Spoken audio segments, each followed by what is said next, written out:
बुध सौरजगतर क्षुद्रतम ग्रह आयतन अनुसार माने सौरजगत सबुठार छोट ग्रह होउछि बुध।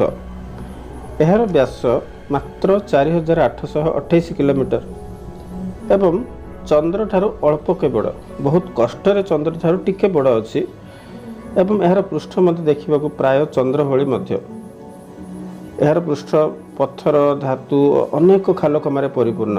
ये जो खालकमा गुड़ाक देखुचे चंद्र में खालकमा गुड़ाक ये ही देखी दिन बेले ये ग्रहर तापमात्रा 430 डिग्री सेल्सियस पर्यंत पहुँची जाए। आ तुम्हें भाव यही तापमात्रा आम जदि रहा कौन अवस्था हे। आ राति यार तापमात्रा -170 डिग्री सेल्सियस पर्यंत पहुँची जाए। यार न्यूनतम तापमात्रा एक्सट्रीमली कोल्ड माने आम तो ये तापमात्रा सांगे सांगे बरफ पलटि जावा। किंतु यार वायुमंडल प्राय ना ही कहले चले। हाँ, यार वायुमंडल प्राय ना ही कहले चले। यहाँ माने समय अनुजाई यह विभिन्न नाम जनाशुना जमीक समेरियंस मैंने यहाँ उबुएदिम गुदुद बोली नाम देते। बाबिलोनियंस मैंने यहाँ नाबू बोली डाकुले। नाबूर अर्थ मैसेंजर टू द गॉड, भगवान दूत। ग्रीकवासी यहाँ अपोलो होम्स नाम देते। हाँ, अपोलो होम्स एवं मर्क्यूरी नाम देते रोमनवासी। रोमनवासी मैंने जो मर्क्यूरी नाम देते से अनुसार आम ग्रह को मर्क्यूरी बोली जानू। दूरता अनुसार बुध सूर्य निकटतम ग्रह।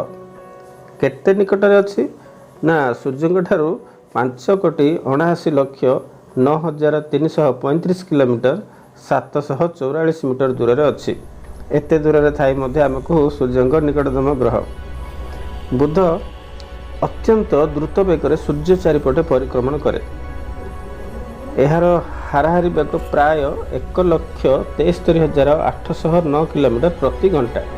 तो इमेजिन कर केते फास्ट ए ग्रह घुरुची सूर्य चारिपटे। जदि एते फास्ट न घुरंता, एते द्रुत बेगर न घुरंता ताहले सूर्य महाकर्षण बलर प्रभाव में टाणी होई आकर्षित होई ए सूर्य मध्य मिसी जाता, लीन हो जाता।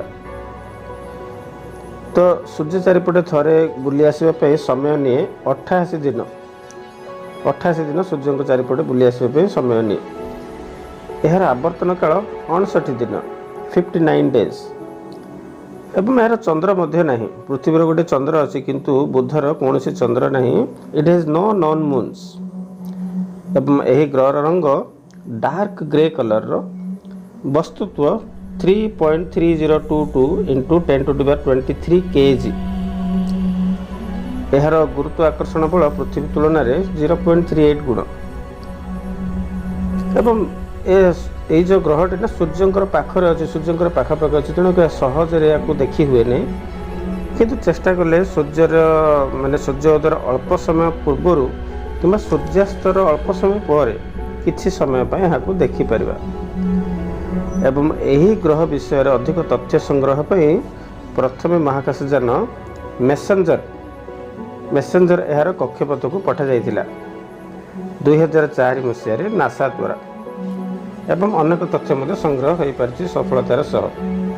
ठीक अच्छे, परवर्ती समय शुक्र ग्रह विषय जानिबा। धन्यवाद।